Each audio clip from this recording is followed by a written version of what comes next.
नमस्कार प्रिय बच्चों, स्वागत है आपका आकार आईएएस के यूट्यूब पोर्टल पर। कैसे हैं आप लोग? उम्मीद करता हूं आप सभी स्वस्थ होंगे, कुशलमय होंगे, मंगलमय होंगे और बढ़िया तरीके से कल की एग्जाम के लिए सज्ज होंगे।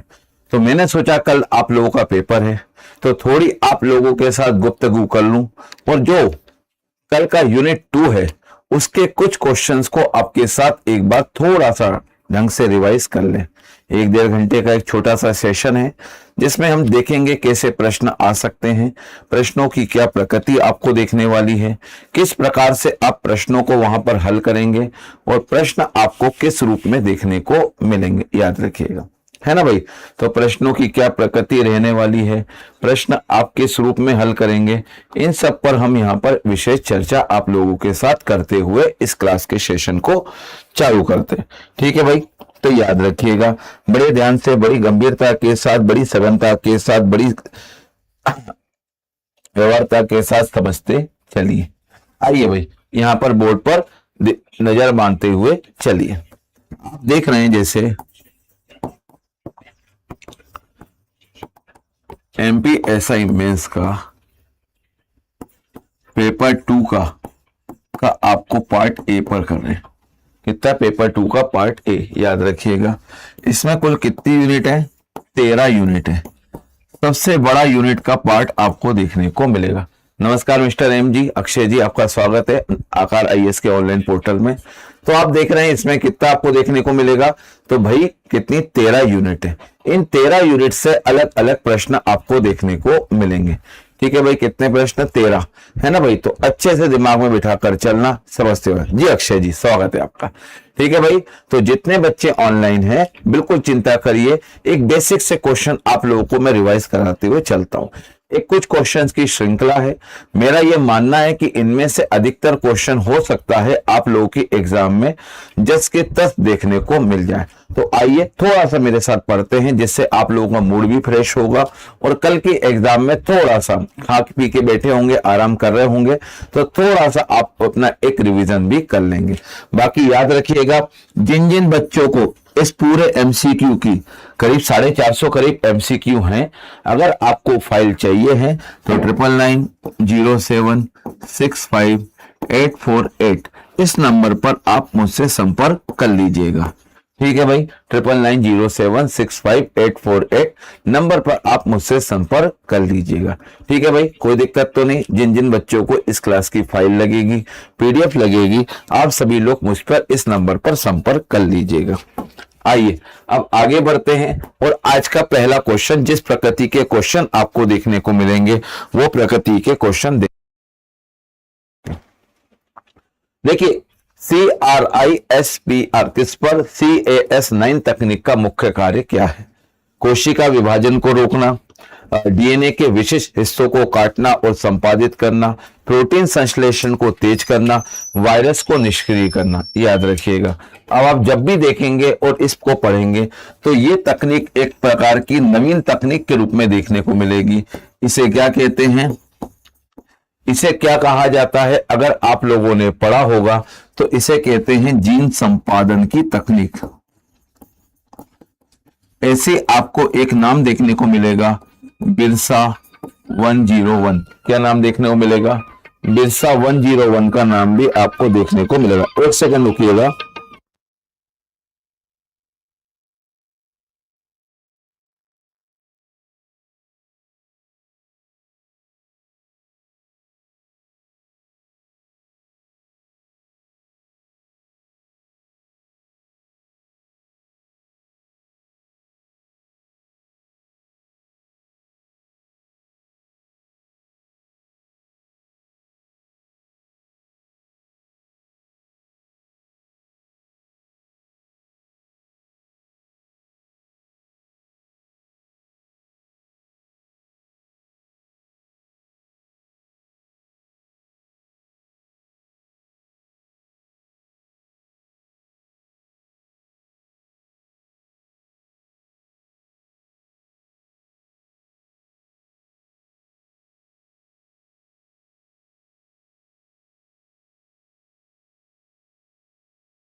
आइए आगे बढ़ते हैं। तो CRISPR 9 याद रखिएगा। इससे एक नाम और याद रखना है, बिरसा 101।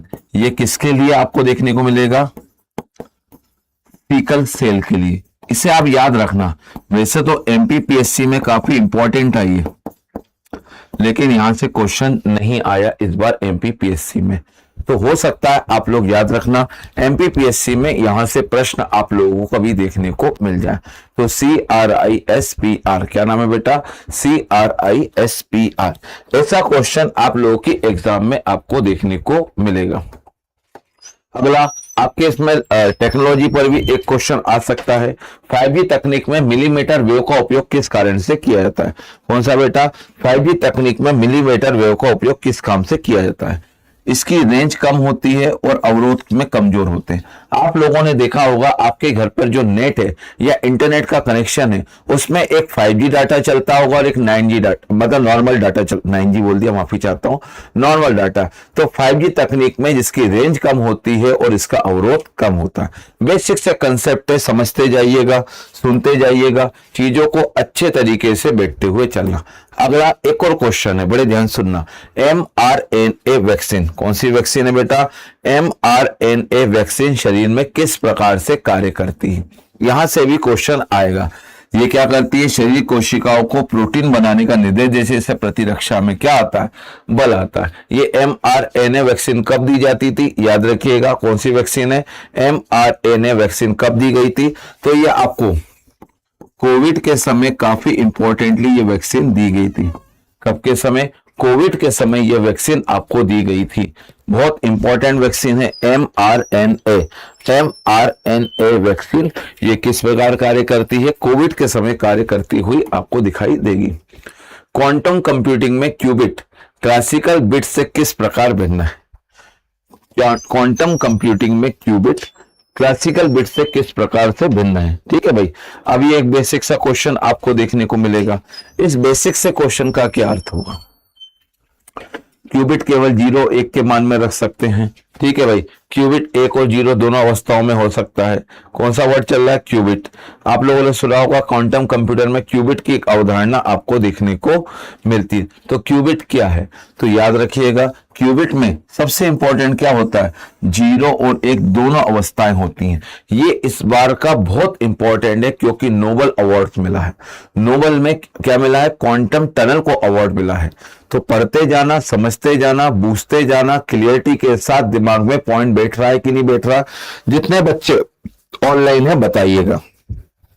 भारत में नाविक उपग्रह, ठीक है, जितने आप लोग के करंट रिलेटेड क्वेश्चंस हैं वो यहां पर मैं करवा रहा हूं। आप लोग जिसे भी इसकी PDF लगे, आप लोग में से कोई भी मुझसे मांग लीजिएगा। ठीक है भाई, याद रखिए क्वांटम नाविक उपग्रह की कवरेज सीमा कितनी है? तो याद रखिएगा B, भारत और इसके 1500 किलोमीटर के आसपास का क्षेत्र आपको यहां पर देखने को मिलेगा। किसका? नाविक का। अगला क्वेश्चन, एंटीबायोटिक प्रतिरोध की मुख्य वजह क्या है? एंटीबायोटिक का अत्यधिक और अनुचित उपयोग, वायु प्रदूषण, विटामिन की कमी। किसकी कमी? विटामिन के जलवायु परिवर्तन। ठीक है, एंटीबायोटिक प्रतिरोध ये अधिकतर किसमें कभी देखने को मिलता है? ये अधिकतर टीबी के मरीज में, ट्यूबरक्लोसिस के मरीज में आपको देखने को मिलता है। ये क्यों होता है? याद रखिएगा, अत्यधिक प्रयोग कर लेते हैं, अनुचित प्रयोग कर लेते हैं, और धीरे धीरे जब इसका कभी कभार गोली लेने के बाद जब पूरा कोर्स नहीं होता तो हमारे शरीर में, याद रखिएगा, इसके खिलाफ रेजिस्टेंस पैदा हो जाता है। जो बैक्टीरिया होता है वो रेजिस्टेंस पैदा कर लेते हैं और धीरे धीरे एंटीबायोटिक का असर पूरी तरीके से विजिबल नहीं होता है। तो अच्छी तरीके से ये वाला पॉइंट भी याद रखिए। अगला, भारत का चंद्रयान 3 मिशन किस दृष्टि से ऐतिहासिक था? तो आप जानते ही हैं भारत चंद्रमा के दक्षिण ध्रुव पर सॉफ्ट लैंडिंग करने वाला पहला देश बना था। अगला है आर्टिफिशियल इंटेलिजेंस में हालुसिनेशन। ये मैं आप सबको वो प्रश्न करा रहा हूं जिनके आने की संभावना प्रबल है। ठीक है, आंतरिक सुरक्षा इन सब के प्रश्न भी हैं, लेकिन यहां से आने की संभावना प्रबल है। तो कृपया थोड़ा सा उत्तर देते चलिएगा जिससे चीजें समझ में आए। आर्टिफिशियल इंटेलिजेंस में हालुसिनेशन किसे कहा जाता है? याद रखिएगा, हालुसिनेशन का क्या अर्थ होता है? हालुसिनेशन का मतलब होता है, एक वर्ड आप याद रखना,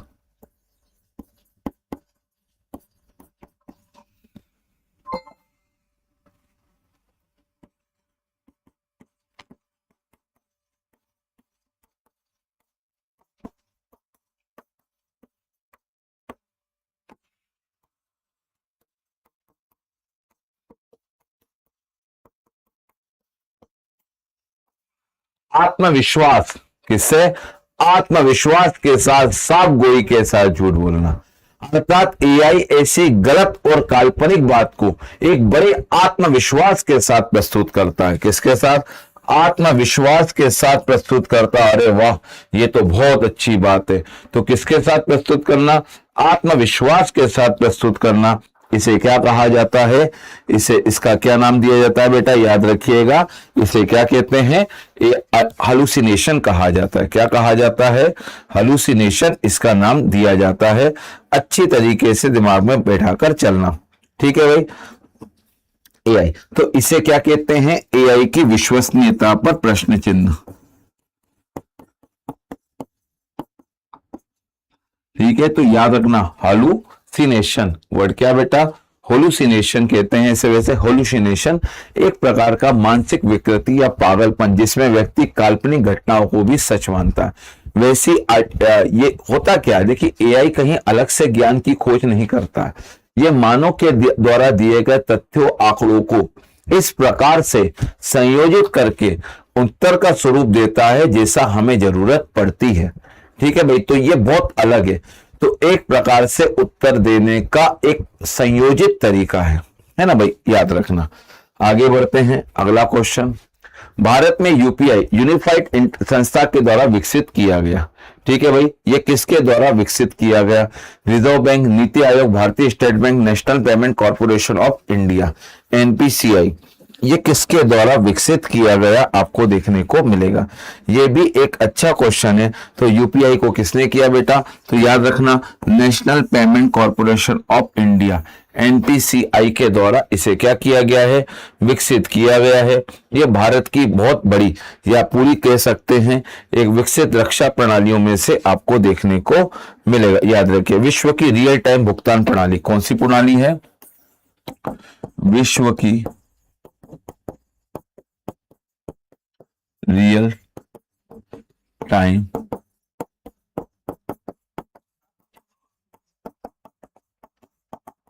भुगतान प्रणाली है ना भाई, याद रखिएगा। बड़ा इंपॉर्टेंट क्वेश्चन है। अच्छी तरीके से दिमाग में इस बात को आप लोग बिठाकर चलिएगा। तो रियल टाइम भुगतान प्रणाली आपको देखने को यहां पर मिलेगी। क्लियर है? कौन सी प्रणाली है? रियल टाइम भुगतान प्रणाली के रूप में आप इसे देखेंगे। आइए अगला क्वेश्चन। डिजिटल व्यक्तिगत डेटा संरक्षण डीपीडीपी अधिनियम 2023 के अंतर्गत डेटा न्यासी, ये क्वेश्चन भी आप लोगों की एग्जाम में आ सकता है कि डेटा न्यासी किसे कहा गया। ये बहुत अपने आप में वर्ड है, ठीक है। डेटा न्यासी कौन होता है? किसे डिजिटल में अंदर डेटा न्यासी कहा जाएगा? याद रखिएगा, वो व्यक्ति इसका डेटा संग्रहित किया गया नहीं, वो सरकार जो डेटा का उल्लंघन जांच करती नहीं, वो प्लेटफॉर्म जो केवल डेटा संग्रहित करता उपयोग नहीं करता नहीं, वो इकाई या व्यक्तिगत डेटा के उद्देश्य और प्रसंस्करण के तरीके को निर्धारित करता है, ठीक है भाई। जो डेटा को कलेक्शन करता है, जिसके पास डेटा आता है, और इस डेटा का क्या करना है, इस डेटा को कौन कौन से फिल्टर के साथ गुजरना है, इस डेटा के साथ क्या क्या एल्गोरिदम करना है, इस डेटा में कौन सी डेटा माइनिंग करना है, इन सब के लिए ये काम में आपको आता हुआ दिखाई देगा। क्लियर है भाई? अच्छी तरीके से दिमाग में बिठा लेना। भारत में CERT in computer emergency response team India किस मंत्रालय के अधीन कार्य करती है? क्या आप लोगों ने कभी देखा किस मंत्रालय के अधीन कार्य करती हुई आपको यह देखने को मिलेगी? तो गृह मंत्रालय, रक्षा मंत्रालय, इलेक्ट्रॉनिक एवं सूचना प्रौद्योगिकी मंत्रालय, ठीक है, और विदेश मंत्रालय। तो याद रखिएगा, इलेक्ट्रॉनिक एवं सूचना प्रौद्योगिकी मंत्रालय, मिनिस्ट्री, इसके साथ आपको ये काम करती हुई दिखाई देगी। याद रखिएगा, ये काफी इंपॉर्टेंट नाम है। अच्छी तरीके से इसे समझते हुए चलना, तो ये आपके लिए बड़ा इंपॉर्टेंट काम करेगा, ठीक है भाई। तो अच्छी तरीके से इसे देखते हुए, जानते हुए, बूझते हुए, समझते हुए चलिएगा। क्लियर है भाई? एक मिनट रुकिएगा। आगे NCIIPC national critical information infrastructure project, ठीक है, किस संगठन की इकाई है? नहीं आ रहा है, ठीक है भाई। NCIIPC national critical information infrastructure protection centre किसकी इकाई के रूप में आपको काम करते हुए दिखाई देंगे, याद रखिएगा। तो यह है राष्ट्रीय तकनीकी अनुसंधान संगठन, NTRO। NTRO क्लियर है बेटा? जितने बच्चे ऑनलाइन है बोलिए क्लियर है, समझ में आ रहा है, आप आराम से कर पा रहे हैं, आपको आपका कमेंट आ रहा है, कोई दिक्कत तो नहीं आता समझने में? NTRO, ठीक है, इट्स क्लियर, बहुत बढ़िया अक्षय जी, ठीक है, एक ने मैसेज किया, क्लियर है भाई? तो क्लियर है, कोई दिक्कत तो नहीं यहां तक समझने में? क्लियर है, यहां तक समझने में कोई दिक्कत तो नहीं आ रहा? आगे चलते हैं। डार्क वेब को सामान्यतः ब्राउजर से एक्सेस नहीं किया जा सकता, यह किस माध्यम से एक्सेस किया जाता है? ठीक है भाई, तो याद रखना इसके लिए TOR आता है, द ओनियन राउटर। ये बहुत इंपॉर्टेंट कंसेप्ट है, याद रखना। डार्क वेब क्या होता है? एक ऐसा वेब होता है जिसके जरिए चीजें व्यवस्थित तरीके, इंटरनेट का वो भाग या इंटरनेट की वो दुनिया को एक्सेस किया जाता है जो अधिकतर लोगों से क्या होती, अनजान आपको देखने को मिलती है। क्लियर है? अच्छी तरीके से दिमाग में बात बिठाकर चलिएगा। अगला क्वेश्चन है, रैनसमवेयर साइबर हमले की मुख्य विशेषता क्या है? यह उपयोगकर्ता का पासवर्ड चुरा लेता है, यह पीड़ित के डेटा को एनक्रिप्ट करके फिरौती मांगता है, यह नेटवर्क की गति को धीमा कर देता है, यह वेबसाइट को बंद कर देता है। ये क्या कर देता है? वेबसाइट को बंद कर देता है। काफी इंपॉर्टेंट है भाई, बताइएगा क्या आपको इसके अंतर्गत देखने को मिलेगा? रैनसमवेयर क्या करता है? ठीक है, अब रैनसमवेयर, इसमें रैनसम मतलब फिरौती एक प्रकार से, तो ये क्या करता है, जो पीड़ित का डेटा होता है उसे इस रूप में फॉर्मेट कर देता है या इस ऐसा ताला लगा देता है कि उसकी चाबी इसी व्यक्ति के पास होती है, और ये चाबी लगाने के उस डेटा को सही करने की फिरौती मांगता है। ठीक है भाई, तो ये पीड़ित के डेटा को एनक्रिप्ट करके फिरौती मांगता है। क्लियर है? अच्छी तरीके से दिमाग में बात को बिठाकर चलिएगा। क्लियर है? आगे बढ़ते हैं। IT एक्ट 2000 की किस धारा के तहत सरकार किसी वेबसाइट या ऑनलाइन सामग्री को क्या कर सकती है? बैन कर सकती है। यदि आपसे कोई पूछे कि किसके अंतर्गत आप बैन कर सकते हैं, तो याद रखिएगा धारा 69A। ये मोस्ट इंपॉर्टेंट धारा है, इसको अच्छी तरीके से आपको दिमाग में बैठकर, दिमाग में बिठाकर, दिमाग में अच्छी तरीके से बिठाकर सुलाकर आपको जाना है। ये डेटा बहुत इंपॉर्टेंट है और अच्छी तरीके से समझते हुए चलिएगा। ठीक है भाई, कौन सी धारा देखने को मिलेगी आपको? 69 याद रखिएगा, ए में आपको देखने को मिलेगी। क्लियर है भैया? अच्छी तरीके से दिमाग में बिठाकर चलना। ठीक है भाई, क्लियर है? आगे बढ़ते हैं, शेयर करवा देना। अगला डीप फेक तकनीक पर आधारित quantum computer, genetic AI, deep learning, blockchain, cyber cryptography. ठीक है भाई, आपको क्या देखने को मिलेगा डीप में? तो याद रखना डीप फेक के लिए आता है जनरेटिव AI और डीप लर्निंग। ये बहुत इंपॉर्टेंट है। डीप फेक से इस बार आप लोगों के MPSI में क्वेश्चन बनना चाहिए। क्या बनना चाहिए? MPSI में डीप फेक से क्वेश्चन बनना चाहिए। क्लियरिटी के साथ याद रखना। क्लियर है? याद रखिएगा। तो जनरेटिव AI और डीप फेक। आगे बढ़ते हैं। ब्लॉकचेन तकनीक में विकेंद्रीकरण का क्या अर्थ है? ये मोस्ट इंपॉर्टेंट है। आयु जी नमस्कार सर, 65 नंबर आयु जी, बहुत बढ़िया आयु जी, अच्छे नंबर है। प्री में MPPSC प्री में बढ़िया नंबर है, अच्छा नंबर है आयु जी, कोई दिक्कत नहीं, बढ़िया नंबर है, बढ़िया से जाइए, अच्छा नंबर आया है। ब्लॉकचेन तकनीक में विकेंद्रीकरण, कौन सा करण? विकेंद्रीकरण का क्या अर्थ है? तो याद रखना डेटा नेटवर्क के सभी नोड्स का मतलब होता है भाग पर वितरित होता है और कोई एक नियंत्रण रखता। जब कोई डेटा पर एक नियंत्रण नहीं होता, इसे विकेंद्रीकरण कहते हैं। जैसे आप लोगों ने देखा था सत्ता के नियंत्रण में, ठीक है, सत्ता के नियंत्रण पर जब किसी एक का नियंत्रण न होकर स्तर दर स्तर नियंत्रण होता है तो इसे विकेंद्रीकरण कहते हैं। अर्थात सत्ता में निर्णय लेने की प्रक्रिया में अलग अलग स्तर पर अलग अलग भागीदार लोग होते हैं। ठीक है भाई, तो याद रखिएगा इसी बात को यहां पर समझाया गया। तो जो नोट्स वितरित होता है, क्या होता है भाई? वितरित। एक सेकंड रुकिएगा, ठीक है।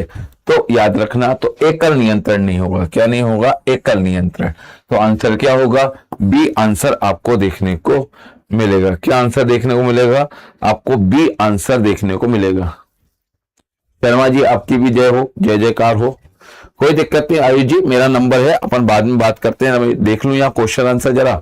डीपीडीपी एक्ट, याद है, डेटा प्रोटेक्शन एक्ट 2023 के अंतर्गत बच्चों के डेटा प्रसंस्करण के लिए अभिभावक की सहमति किस आयु तक अनिवार्य है? ये काफी इंपॉर्टेंट क्वेश्चन है, याद रखिएगा। कितने तक देखने को मिलेगी? 18 वर्ष तक आपको अभिभावकों की सहमति आवश्यक रूप से देखने को मिलेगी। कितने वर्ष तक? 18 वर्ष तक के लिए आपको अभिभावकों की सहमति देखने को मिलेगी। फिशिंग और स्पीयर फिशिंग में मुख्य अंतर क्या है? याद रखना, यह भी बहुत इंपॉर्टेंट पॉइंट है। फिशिंग और स्पीयर फिशिंग में आपको मुख्य अंतर क्या देखने को मिलेगा? तो स्पीयर फिशिंग और फिशिंग में मुख्य अंतर क्या है? अगर कोई भी आपसे पूछे,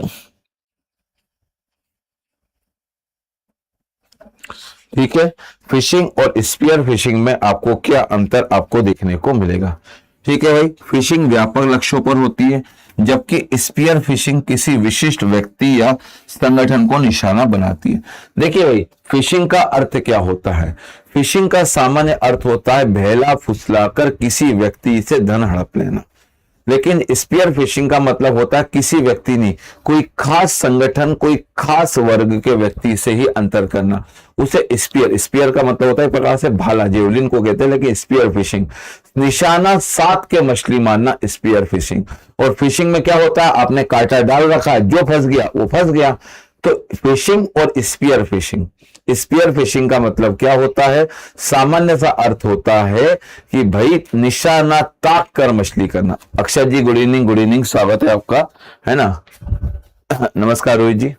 आगे, इसरो द्वारा निर्मित व्योम मित्र को अर्ध ह्यूमनॉइड क्यों कहा जाता है? बड़ा सिंपल है, इसमें केवल पैर नहीं, केवल धड़ और सिर और 2 भुजाएं होती हैं। डीआरडीओ का दक्ष रोबोट मुख्यतः किस कार्य के लिए विकसित किया गया?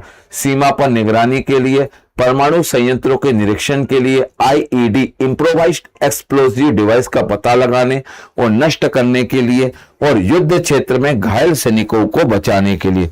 किसको बचाने के लिए? युद्ध सैनिकों में घायल सैनिकों को बचाने के लिए। तो दक्ष का उपयोग किसके लिए किया जाता है? तो याद रखना, आईईडी, ये जो ब्लास्ट लगन इम्प्रोवाइज एक्सप्लोसिव डिवाइस का पता लगाने और उसे नष्ट करने के लिए। क्योंकि आप लोगों की एग्जाम में रोबोटिक्स भी है और दक्ष बहुत इंपॉर्टेंट क्वेश्चन बनता है। एमपीपीएससी में नहीं आया, लेकिन एमपीपीएससी के पेपर 7 और पेपर 9 के सिलेबस का मिक्सचर है आपके पेपर 2 पार्ट ए की करीब करीब 1 से लेकर 8 तक की यूनिट। क्योंकि 8 से लेकर 13 तक आपको इंटरनल सिक्योरिटी देखने को मिलेगी। इसमें से एक यूनिट हटा देना अर्थव्यवस्था को छोड़कर, बाकी सभी यूनिट आपको आपकी यूनिट 7 और यूनिट 9 का मिक्सचर देखने को मिलेगी। ठीक है भाई, तो याद रखिएगा। अगला क्वेश्चन, कोबोट और पारंपरिक औद्योगिक रोबोट में मुख्य अंतर क्या है? कोबोट केवल सॉफ्टवेयर में होते हैं, भौतिक नहीं। कोबोट को मनुष्य के साथ साथ एक ही कार्यस्थल पर सुरक्षित रूप से काम करने के लिए डिजाइन किया गया है। कोबोट केवल चिकित्सा क्षेत्र में उपयोगी होते हैं। पारंपरिक रोबोट की तुलना में कोबोट अधिक होते हैं। तो बताइए भाई, अगर आप लोगों ने कोबोट सुना होगा तो कोबोट का अर्थ क्या होता है? कोबोट को मनुष्यों के साथ साथ एक ही स्थान पर कार्यभार सुरक्षित रूप से काम करने के डिजाइन किया गया। को रोबोट जैसे को वर्कर होता है, सह साथी होता है, सह श्रमिक होता है, वैसे ही कोबोट होता है। कोबोट से सामान्य तात्पर्य एक ऐसा रोबोट जो को वर्कर या पीयर के जैसा, पीयर वाला नहीं है ना, पीयर के जैसा कार्य करता है, मतलब सहकर्मी के जबान, तो उसे कोबोट कहते हैं। क्या कहते हैं? कोबोट। जबकि पारंपरिक औद्योगिक रोबोट सिर्फ औद्योगिक संस्थाओं में या इस रूप में बनते थे कि वे औद्योगिक गतिविधियों में क्या कर सके, क्रियान्वयन कर सकें और औद्योगिक गतिविधियों को तीव्रता के साथ संपादित कर सकें। परंतु कोबोट एक सहकर्मी के रूप में आपके पास बैठेगा, आपके समान ही कार्यों का निष्पादन करेगा और एक मित्र या एक प्रकार कह सकते हैं एक साथी के रूप में आपसे संवाद भी स्थापित करेगा। अगला डीआरडीओ का MUNTRA, ठीक है, किस श्रेणी का रक्षा रोबोटिक मंत्र आपको रक्षा रोबोटिक देखने को मिलेगा, बताइएगा भाई, किस श्रेणी का आपको देखने को मिलेगा। तो याद रखिएगा मानव रहित भूमि वाहन है, क्या है, MUNTRA, अच्छी तरीके से याद रखना। मिशन अन्यम ट्रैक्ट डीआरडीओ का पहला मानव रहित ट्रैक्ट भूमि वाहन है जो BMP-2 बख्तर वाहन है, स्टार बनाकर दिमाग में बैठाकर चलिएगा। क्लियर है, तो याद रखिए इसका है DRDO। आगे बढ़ते हैं, अगले पॉइंट की ओर चलते हैं। बड़े ध्यान से सब पॉइंट्स को आप लोग पढ़ते चलिएगा, अच्छी तरीके से समझते चलना। कोई बड़ी क्लास नहीं है, लेकिन इंपॉर्टेंट क्वेश्चन मैं आप लोगों के साथ यहां पर करा रहा हूं। जितने मुझे लगते हैं कि रोबोटिक्स से प्रश्न आ सकते हैं, इन्हें अच्छे से देखते हुए चलिएगा। रोबोटिक्स में स्वर्ण रोबोटिक्स किस अवधारणा पर आधारित है? यह एक अत्यंत शक्तिशाली एकल रोबोट की तैनाती मधुमक्खी, याद, अरे इसमें चेंज नहीं हुआ, माफी चाहता हूं, इसका आंसर बी होगा। मधुमक्खी और चींटियों के जैसे आपको जब रोबोट देखने को मिलते हैं तो उन्हें क्या कहते हैं? स्वर्ण रोबोट कहा जाता है। वस्तुतः छोटे छोटे से रोबोट जो होते हैं, कैसे होते हैं? छोटे छोटे झुंड में जो रोबोट बनते हैं उन्हें क्या कहते हैं? स्वर्ण रोबोट्स कहा जाता है, स्वार्म रोबोटिक्स कहा जाता है। क्लियरिटी के साथ याद रखिए। आगे चलते हैं, बड़े ध्यान सुनना। रोबोटिक्स में डिग्री ऑफ फ्रीडम किसे कहते हैं? डिग्री ऑफ फ्रीडम से मतलब है किसी भुजा के, किसी अंग के स्वतंत्र गति करने की, हर दिशा में स्वतंत्र गति करने की संख्या। इसका बी, किसी रोबोटिक भुजा या तंत्र के स्वतंत्र गति करने की क्षमता को क्या कहा जाता है भाई? याद रखिएगा। जैसे मानव भुजा में अगर कोई पूछे कि ह्यूमन भुजा में कितना DEF है, तो 7 होते हैं, अधिकतर 7 देखने को मिलते हैं। कितने देखने को मिलते हैं? 7 DOF। एक मनुष्य अपने हाथ की भुजा को 7 प्रकार से घुमा सकता है। क्लियर है बेटा? तो याद रखिएगा। अगला ROS, क्लियर है? रोबोट ऑपरेटिंग सिस्टम के संबंध में निम्नलिखित में से कौन सा कथन सही है? ठीक है, ROS, इसमें से क्या सही आपको देखने को मिलेगा? तो याद रखिएगा ROS एक वास्तविक ऑपरेटिंग सिस्टम है जो विंडो का विकल्प है। ठीक है, ROS एक ओपन सोर्स रोबोटिक्स मिडिलवेयर है जो रोबोट सॉफ्टवेयर विकास का फ्रेमवर्क प्रदान करता है। ठीक है भाई, ROS केवल सैन्य रोबोट के लिए विकसित किया गया। ROS को इसरो ने विकसित किया। ROS को किसने विकसित किया बेटा? ROS को इसरो ने विकसित किया। तो आंसर क्या होगा? बी, ROS एक ओपन सोर्स रोबोटिक मिडिलवेयर है। ये रोबोट सॉफ्टवेयर विकास के लिए फ्रेमवर्क प्रदान करता है। किसके लिए फ्रेमवर्क प्रदान करता है? रोबोटिक सॉफ्टवेयर के लिए फ्रेमवर्क प्रदान करता हुआ आपको दिखाई देगा।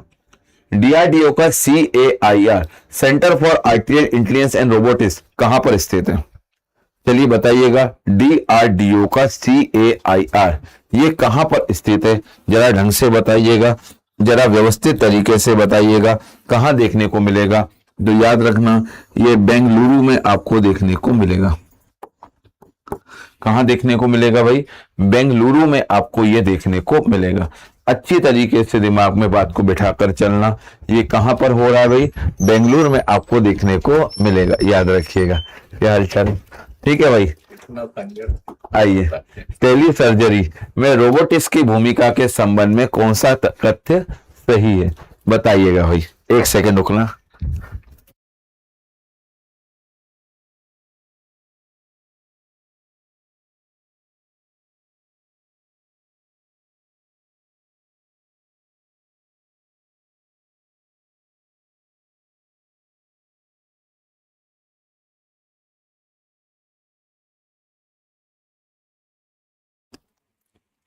चलिए भाई आगे बढ़ते हैं, पढ़ते हुए चलते हैं थोड़ा सा। आज क्लास एक्चुअली आज थोड़ा सा प्रॉब्लम चल रहा था इंटरनेट का, इसके कारण थोड़ी सी दिक्कत आ गई थी। इसके कारण, और मुझे क्या था, कंटेंट पे काम कर रहा था, तो मैंने सोचा सबसे पहले आप लोगों को कंटेंट बनाकर दे देता हूं, जिससे कल आप लोगों की एग्जाम है तो आप लोगों तक कंटेंट व्यवहारिक तरीके से पहुंच जाए। कहां तक पहुंच जाए? कंटेंट व्यवहारिक तरीके से पहुंच जाए, फिर आराम से मैं पढ़ा भी दूंगा। इसके कारण क्लास आज थोड़ी सी लेट हुई थी, क्योंकि 400 से लेकर 450 क्वेश्चन बनाना बड़ा टफ काम होता है, इसके कारण से ये सब हुआ था। ठीक है भाई, आगे चलते हैं। टेली सर्जरी, कौन सी सर्जरी में? टेली सर्जरी में रोबोटिक्स की भूमिका पर चर्चा कीजिए। याद रखिएगा, टेली सर्जरी में क्या होता है? डॉक्टर दूर से बैठकर रोबोट के माध्यम से सर्जरी का संपादन करता है। तो सर्जन दूर से रोबोटिक्स भुजाओं को नियंत्रित करता है, जो वास्तविक शल्य क्रिया निष्पादित करती है। जो क्या करती है? वास्तविक शल्य क्रिया को निष्पादित करती हुई आपको दिखाई देगी। एक्सोस्केलेटन रोबोटिक तकनीक का प्राथमिक उपयोग किस क्षेत्र में होता है? समुद्र से गहराई में खनन, एक्सोस्केलेटन। ठीक है भाई, मानव शरीर की शक्ति और गतिशीलता बढ़ाने में, पुनर्वास, सैन्य और औद्योगिक। देखिए भाई, एक्सो का मतलब बाहर होता है, स्केलेटन का मतलब होता है कंकाल। तो बाहरी कंकाल, अब किसी व्यक्ति का अगर बाहरी कंकाल होगा तो उसका उपयोग काय में होगा? ये मनुष्य के शरीर के ऊपर पहना जाता है। ठीक है, तो उसके शरीर की शक्ति और गतिशीलता को बढ़ाने में, ठीक है, उसके रिहेबिलिटेशन में, आर्मीज में और औद्योगिक क्षेत्रों में उसका कार्य करते हुए आपको ये देखने को मिलेगा। आइए आगे चलते हैं। नैनो टेक्नोलॉजी शब्द का प्रयोग किसने किया और नैनो स्केल पर काम करने की संकल्पना को पहली बार किसने विकसित किया? याद रखिएगा, ये भी बहुत इंपॉर्टेंट क्वेश्चन है जो आपको देखने को मिलेगा। ठीक है, तो याद रखना, हाँ, नैनो टेक्नोलॉजी शब्द नोरियो तानीगुची ने दी थी और इसकी संकल्पना रिचर्ड फेमेन ने दी थी। किसने दी थी बेटा? रिचर्ड फेमेन ने इसकी क्या दी थी? संकल्पना को दिया था। आगे बढ़ते हैं। ठीक है भाई, तो अच्छी तरीके से दिमाग में बिठाकर चलना, बहुत इंपॉर्टेंट शब्द है।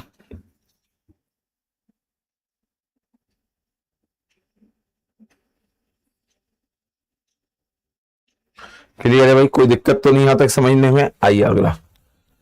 ग्रेफीन या ग्राफीन शब्द में कौन सा कथन असत्य है? यह विद्युत का उत्कृष्ट कुचालक है। यह कार्बन परमाणुओं की एकल परत द्विमिमीय 2D संरचना है। ग्राफीन हीरे की तुलना में कमजोर होता है। इसकी खोज के लिए एंड्रे जेमिन और कोनास्टेनोकोव को 2010 में नोबेल का भौतिक पुरस्कार दिया गया। ठीक है भाई, तो ग्राफीन हीरे की तुलना में कमजोर होता, जबकि हीरे की तुलना में ग्राफीन क्या होता है? मजबूत आपको देखने को मिलेगा। क्या देखने को मिलेगा भाई? हीरे की तुलना में आपको मजबूत देखने को मिलेगा। अगला क्वेश्चन, पोलेनेन की खोज 1958 में, नोबेल 1996 में। स्टार बना लेना। सर चिंता हो रही। देखो बच्चों, एक चीज मैं बता रहा हूं, चिंता मत करिए, चिंता करके कुछ भी नहीं होगा। ठीक है, सिंपल सी एक बात को ध्यान में रखिए, पेपर कल है और बेहतरीन पेपर जाएगा, इसकी निश्चिंता रखिए। आप सभी लोग अपनी तैयारी में भरोसा रखिए, अपनी मेहनत पर भरोसा रखिए, अपने संघर्ष के प्रति जीवंत भाव में सचेत रहिए। आपने एक लंबा संघर्ष किया है अपने स्वप्न को वास्तविक रूप में परिणत करने के लिए, और आप उस सीढ़ी पर हैं जहां आपका स्वप्न वास्तविकता का स्वरूप ग्रहण कर सकता है। तो जब आप इतने करीब हैं और एक एग्जाम इसके बीच में है और लंबे समय से जब आप इस एग्जाम की प्रिपरेशन कर रहे थे, तो याद रखना, फिर अब संशय, किंतु परंतु दिमाग में मत लाइए, क्योंकि जब भी आप ऐसा करते हैं आप अपने आप को कमजोर करते हैं, आप अपने दिमाग की क्षमताओं को कमजोर करते हैं, आप अपने दिमाग की क्षमताओं को पूर्ण तरीके से सही नहीं कर पाते और धीरे धीरे आत्मविश्वास अपने प्रति कमजोर होता है, अपनी मेहनत के प्रति कमजोर होता है और अपने मेहनत के प्रति और अपने विश्वास के प्रति कमजोर होता है। अतः मेरा आप लोगों से अनुरोध है, चिंता मत करिएगा, जितना पढ़ना है बेहतरीन पढ़िएगा। सबने बहुत अच्छी पढ़ाई करी है, बस कल अपना सर्वश्रेष्ठ दीजिएगा, ईमानदारी के साथ अपना सर्वश्रेष्ठ दीजिएगा, बिना चिंता किए, बिना घबराए, बिना इधर उधर किए। मैं क्यों आया? मैं तो इसलिए आया कि 1 घंटा चलो कुछ प्रश्न उत्तर आप लोगों के साथ लगा लूंगा।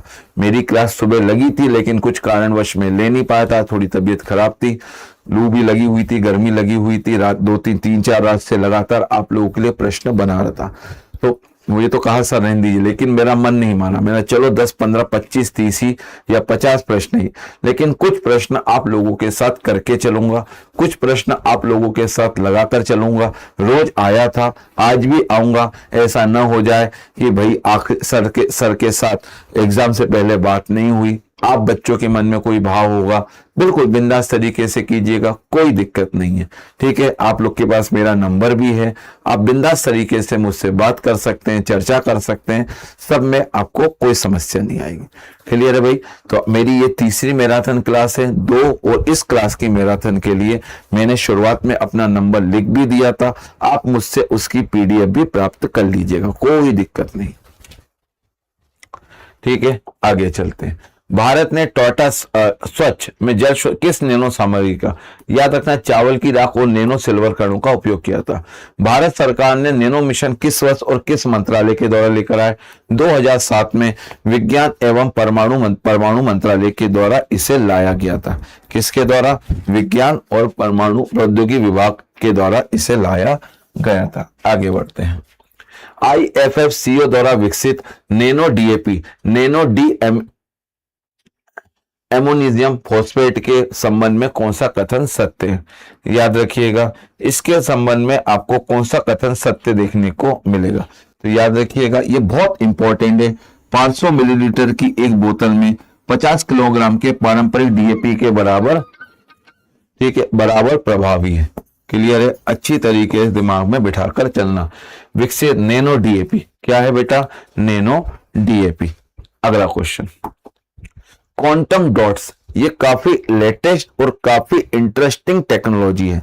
क्वांटम डॉट्स को कृत्रिम परमाणु क्यों कहा जाता है? एक क्वेश्चन आता है कि भाई क्वांटम डॉट्स को कृत्रिम परमाणु क्यों कहा जाएगा? याद रखना, क्योंकि इनमें वास्तविक परमाणु की तरह असतत ऊर्जा स्तर होते हैं और ये आकार के अनुसार अलग अलग रंग का प्रकाश उत्सर्जित करते हुए आपको दिखाई देंगे। क्या करते हुए दिखाई देंगे? अलग अलग रंग का प्रकाश उत्सर्जित करते हुए दिखाई देंगे। याद रखिएगा, 1 सेकंड रुकिएगा।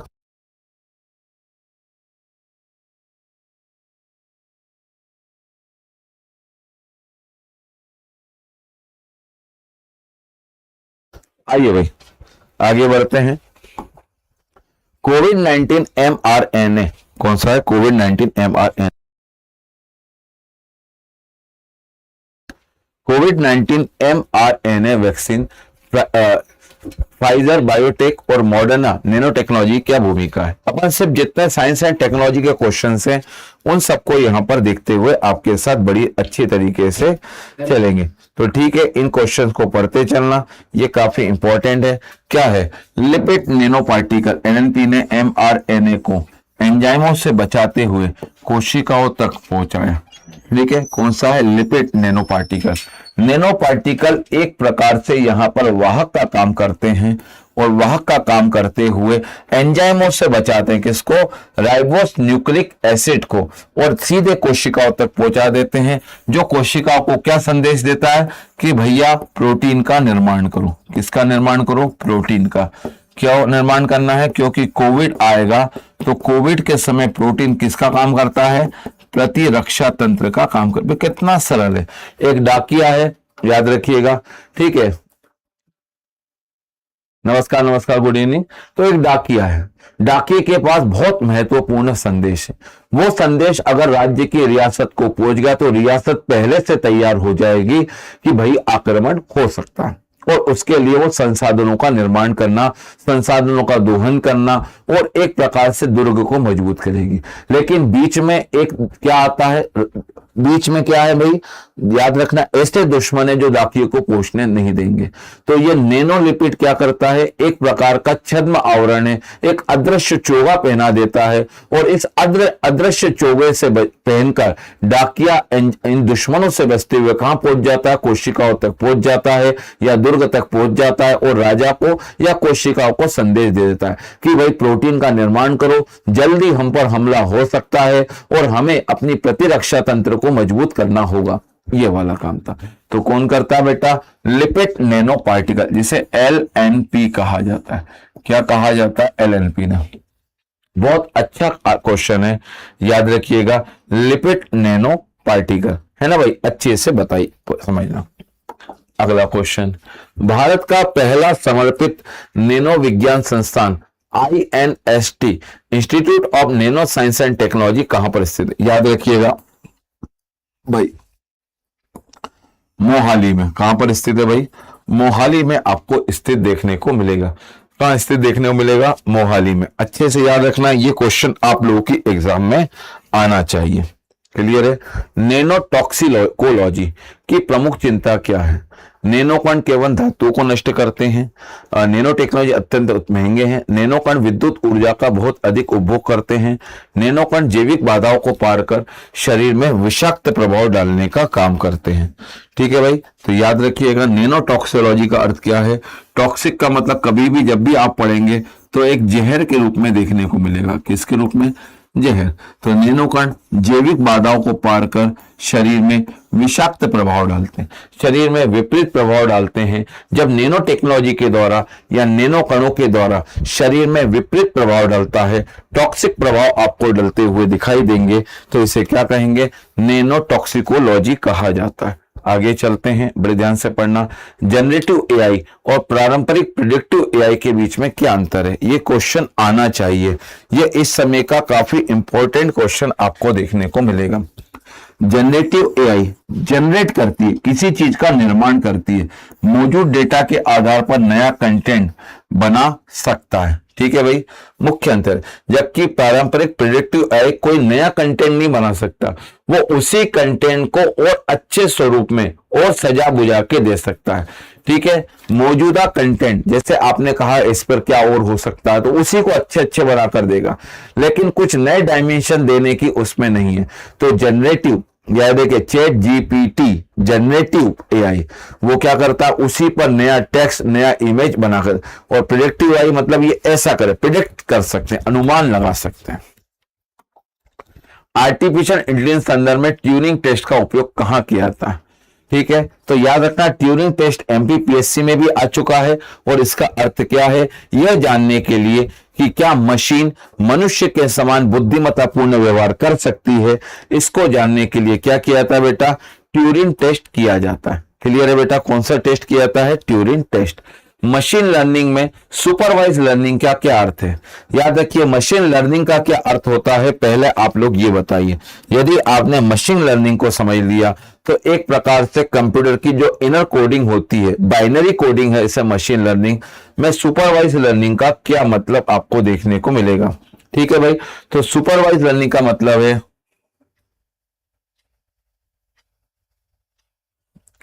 मॉडल को लेवल किए गए डेटा सेट का उपयोग करके प्रशिक्षित किया जाता है, मतलब एक प्रकार से सिखाया जाता है कि कैसे गतिविधियों को, याद रखिएगा। ठीक है, इनपुट और आउटपुट डाटा को। अगला एक क्वेश्चन आपको देखने को मिलेगा, मुझे लगता है यह वर्ड आना चाहिए, न्यूरल नेटवर्क, क्योंकि यातायात और पुलिसिंग में भी न्यूरल नेटवर्क का उपयोग होना आज के टाइम में शुरू हुआ है। एआई के क्षेत्र में न्यूरल नेटवर्क की अवधारणा मुख्य रूप से किससे प्रेरित करती है। ठीक है, तो यह मानव मस्तिष्क की जैविक तंत्रिका कोशिका की कार्य प्रणाली से, और न्यूरल नेटवर्क का उपयोग करके या इस प्रकार का एआई का उपयोग करके प्रेडिक्शन बेस क्राइम ट्रैकिंग इससे प्रारंभ हुई है। डीप फेक तकनीक, कौन सी तकनीक, डीप फेक तकनीक, जो वर्तमान चर्चा विषय एआई के किस उप क्षेत्र विषय पर आधारित है। डीप फेक तकनीक किस पर आपको आधारित देखने को मिलेगी? तो याद रखना, जो भी डीप फेक है वो जनरेट होगा तो जेनरेटिव एडवाइसरियल नेटवर्क, GAN स्टार बना लेना। यहां से क्वेश्चन भी आना चाहिए। किससे संबंधित है बेटा? GNS से आपको संबंधित देखने को मिलेगा। आर्टिफिशियल इंटेलिजेंस में नेचुरल लैंग्वेज प्रोसेसिंग, NLP, कौन सा बेटा? नेचुरल लैंग्वेज प्रोसेसिंग, NLP का क्या अर्थ है? ठीक है, NLP का अर्थ है मशीन को मानवीय भाषा को समझने, व्याख्या करने और उत्पन्न करने में सक्षम बनाना। अर्थात बाइनरी कोडिंग से आगे बढ़कर 1-0 के मॉडल से आगे बढ़कर जब मशीन या कंप्यूटर मशीन आपको मानवीय भाषा में आपकी बात को समझने लग जाए, ठीक है, समझने, व्याख्या करने और उत्पन्न करने में सक्षम बना देना, तो इसे क्या कहते हैं? याद रखिएगा, नेचुरल लैंग्वेज प्रोसेसिंग इसका नाम दिया जाता है। AI एथिक्स में एल्गोरिदम बायस का क्या अर्थ है? ये आज के टाइम में AI का सबसे वर्स्ट या सबसे डार्क सीक्रेट के रूप में देखते हैं। AI देखिए वस्तुतः खुद का दिमाग नहीं होता। AI को दिए गए डेटा, याद रखिएगा, AI के लिए जितने प्रॉम्प्ट बने हुए हैं, जितनी भी चीजें AI को दी गई हैं, वो उसके आधार पर क्या निकालता है? निर्णय को निकालता हुआ आपको दिखाई देगा। क्लियर है? तो याद रखना, यहां पर प्रशिक्षण डेटा मौजूद भेदभाव कारण AI के द्वारा, तो AI के पास जो डेटा है, AI उसी को एनालिसिस करके क्या करता है? AI उसी को एनालिसिस कर आंसर देगा। अब AI को अगर गलत डेटा दे दिया, गलत इंफॉर्मेशन दे दी, गलत प्रॉम्प्ट दे दिए, तो जब वो डिसीजन को देगा तो AI भी गलत देगा। इसी चक्कर में पूरी दुनिया लगी हुई है। आप लोगों ने देखा होगा इस बार AI समिट में डेमोक्रेटिक AI की बात की गई थी। इसका अर्थ क्या था? एक पारदर्शी AI सिस्टम बनाना चाहिए, एक ऐसा सिस्टम बनाना चाहिए जो किसी देश के पकड़ में ना हो, सभी के पास हो। अगर आपने लंदन का ब्लैंचेट सम्मेलन सुना होगा, वहां पर भी AI के इथिक्स और AI के इसी बिहेवियर पर बात की गई थी कि AI को जो डाटा दिया जाए वो एक प्रकार से ट्रांसपेरेंट हो, मतलब लोगों की नजर में हो कि क्या दिया जा रहा है, अन्यथा ये तो किसी देश की सत्ता को पलटने या किसी युद्ध को भड़काने या अराजकता तक, एनार्की तक लाने का काम कर सकता है। ठीक है भाई, तो याद रखना, बड़ा इंपॉर्टेंट टास्क है, अच्छी तरीके से समझते हुए चलना। एज कंप्यूटिंग AI के अनुप्रयोग को कैसे बेहतर बनाती है? ठीक है भाई, ये सारा डेटा क्रेडिट क्लाउड सर्वर पर भेजती है। ये डेटा को स्रोत जैसे सेंसर, कैमरा के पास ही प्रोसेस करती है, जिससे विलंबता में कम होती है। ये इंटरनेट की आवश्यकता को पूरी करती है।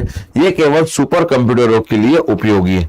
तो आंसर क्या हो जाएगा? याद रखना, बी। ये डेटा को स्रोत जैसे सेंसर या कैमरा के पास ही प्रोसेस करती है, जिससे विलंबता की कमी होती है। एज कंप्यूटिंग, ठीक है, वहीं पर डेटा प्रोसेस हो जाता है, डेटा कहीं और जाकर प्रोसेस यहां पर नहीं होता। इसे क्या कहते हैं? एज कंप्यूटिंग कहते हैं। ये क्लाउड कंप्यूटिंग का एक भाई आपको देखने को मिलेगा। ठीक है भाई, अच्छी तरीके से बिठाकर पढ़ना। चलिए, मत चिंता मत करिएगा, एक घंटे की क्लास है, लेकिन मुझे लगता है कुछ क्वेश्चंस जो मैं आप लोगों के लिए AI बेस लेकर आया हूं, मुझे लगता है उन क्वेश्चंस को आपको यहां पर कराना चाहिए था। मैंने क्लास तो कही थी लंबी, लेकिन अभी वो लंबी क्लास लेने का ना समय उचित है और ना मेरी नैतिकता और ना मेरे टीचर के इथिक्स मुझे अनुमति देते हैं कि मैं लंबी क्लास। मैंने इसीलिए जितने मुझसे बच्चे संपर्क में थे, सभी बच्चों को मैंने इस क्लास की पूरी PDF विद सॉल्यूशन भेज चुका हूं। आपके पास भी अगर नहीं आई होगी तो आप मुझसे संपर्क करके इसकी PDF ले लीजिएगा और बढ़िया से उसका आधे 1 घंटे में आप वाचन कर लीजिएगा। ठीक है भाई, ऐसी कोई दिक्कत नहीं है। कंप्यूटर विजन तकनीक में रोजमर्रा के जीवन में, किसमें? रोजमर्रा के जीवन में क्या कौन सा उनपुट सबसे आम है? याद रखिएगा, face unlock feature. Computer vision तकनीक में, विजन में फेस अनलॉक का आपको देखने को मिलेगा। अगला, एक्सप्लेनेबल AI का मुख्य उद्देश्य क्या है? कौन सा उद्देश्य है? एक्सप्लेनेबल AI का मुख्य उद्देश्य आपको क्या देखने को मिलेगा? बताइए भाई, एक्सप्लेनेबल AI का मुख्य उद्देश्य क्या है? याद रखना, AI द्वारा दिए गए निर्णयों के पीछे तर्कों को मनुष्य के लिए समझने योग्य बनाना। एक्सप्लेनेबल AI कि आपने जो ये निश्चय लिया, जो आपने ये निर्णय लिया, इसके पीछे आपने कौन कौन से तर्कों का प्रयोग किया, कौन कौन से विचारों का प्रयोग किया, ये बहुत आपके लिए जानने के लिए जरूरी है। ठीक है भाई, इसको कहते हैं। क्लियर है एक बार? ठीक है भाई, याद रखिएगा। अगला क्वेश्चन याद रखिएगा, जनरेटिव एआई और पारंपरिक प्रेडिक्टिव एआई में आपको क्या अंतर देखने को मिलेगा? अरे ये तो क्वेश्चन रिपीट हो चुका है, इसका बी आंसर देखने को मिलेगा। ट्यूरिंग टेस्ट ये भी रिपीट हो चुका है, सी। माफी चाहता हूं, 2 क्वेश्चन रिपीट हो गए। हाँ, मशीन लर्निंग में सुपरवाइज्ड लर्निंग कौन सी लर्निंग है? मशीन लर्निंग में सुपरवाइज्ड लर्निंग क्या है, याद रखिएगा। ओके, ये भी रिपीट हो गया। आंसर क्या है? बी देखने को मिलेगा। सॉरी, माफी चाहता हूं, क्वेश्चन रिपीट हो गया। अरे हो गए थोड़े से।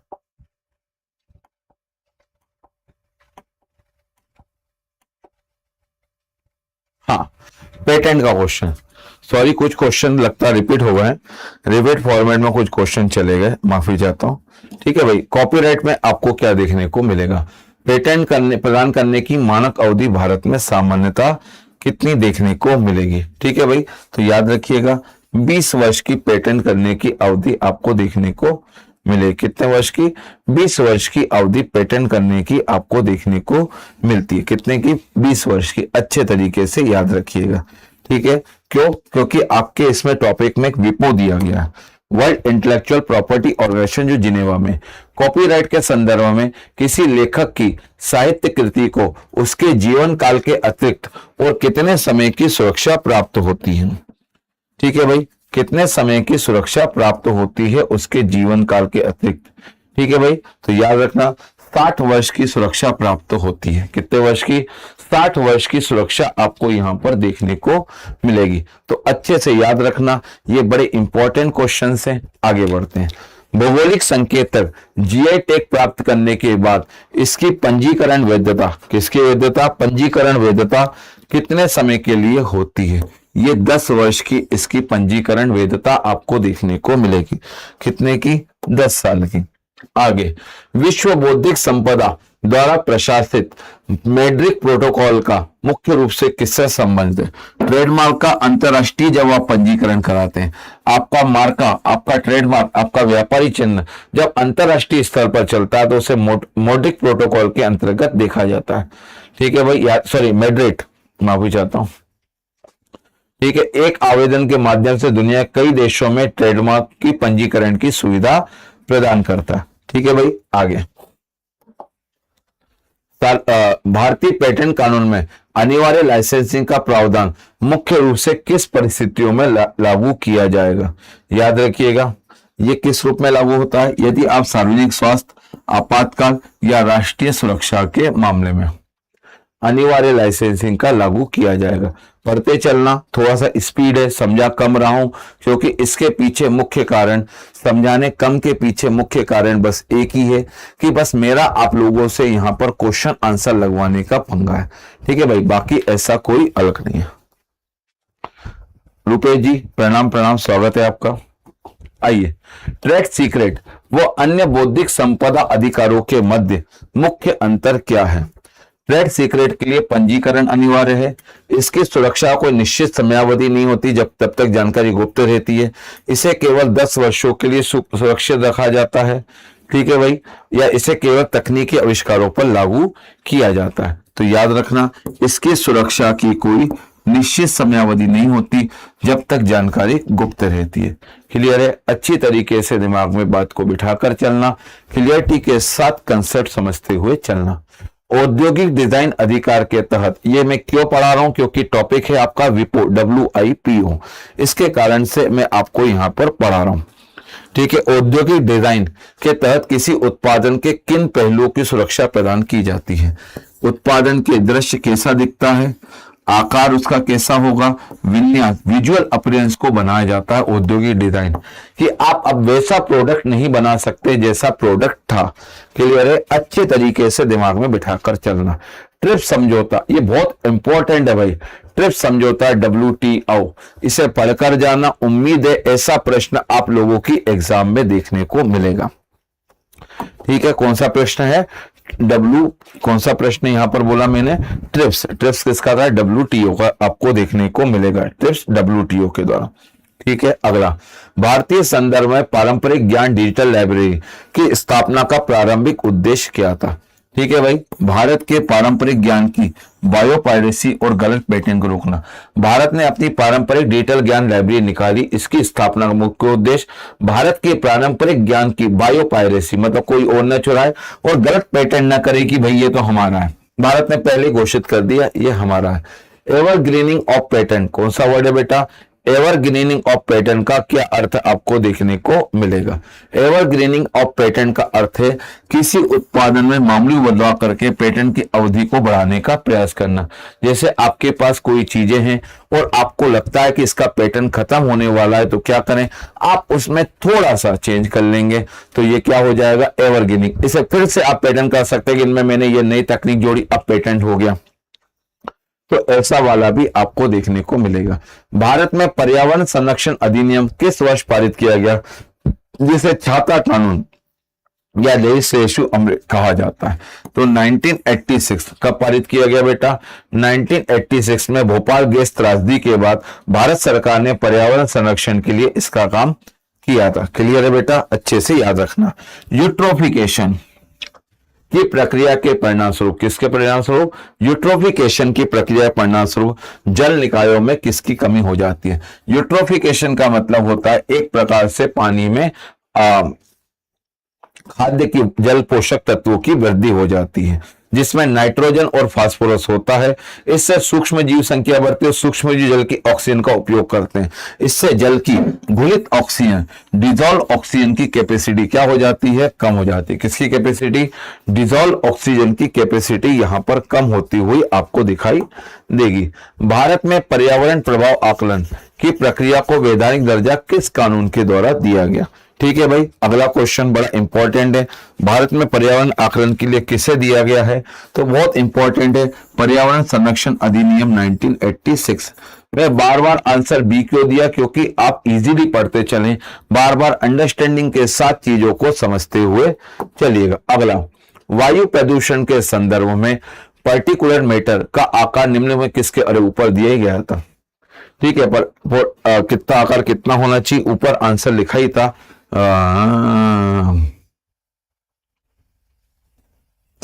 2.5 मिलीमीटर से कम। किससे कम? 2.5 मिलीमीटर कम। 2.5 माइक्रोमीटर से कम। इससे कम? 2.5 माइक्रोमीटर से कम। ठीक है, वायु प्रदूषण के संदर्भ में। आगे बढ़ते हैं। फोटोकेमिकल स्मॉग के निर्माण के लिए निम्नलिखित में से कौन सा तत्व आपको अनिवार्य रूप से देखने को मिलेगा? याद रखिएगा, कौन सा मिलेगा? नाइट्रोजन के ऑक्साइड और सूर्य का प्रकाश। किसके? नाइट्रोजन के ऑक्साइड और सूर्य का प्रकाश। क्लियर है? अगला, वन्य जीव के संरक्षण के लिए प्रोजेक्ट टाइगर की शुरुआत भारत में किस वर्ष की गई? किसकी शुरुआत? प्रोजेक्ट टाइगर की शुरुआत भारत में किस वर्ष की गई? ठीक है भाई, तो किस वर्ष की गई? 1973 में प्रोजेक्ट टाइगर की शुरुआत की गई। कब की गई बेटा? 1973 में प्रोजेक्ट टाइगर की शुरुआत की गई। ठीक है भाई, तो आज की क्लास को मैं यहीं पर समाप्त करता हूं। ये कुछ क्वेश्चन है जिन्हें आप लोग अच्छे से देख लेना, इनसे प्रश्न फंसेंगे। क्लियर है? तो आज की क्लास को यहीं पर विराम देते हैं भैया। बढ़िया से पढ़िएगा। गॉड ब्लेस यू बच्चों। 24/7 रात में भी कोई दिक्कत हो तो आप मेरे नंबर पे कॉल लगा सकते हैं। मेरा नंबर ये है। बढ़िया से पढ़ना, अच्छे से मेहनत करना और बढ़िया से आप लोग पेपर देना। ठीक है बच्चों, God bless you, take care.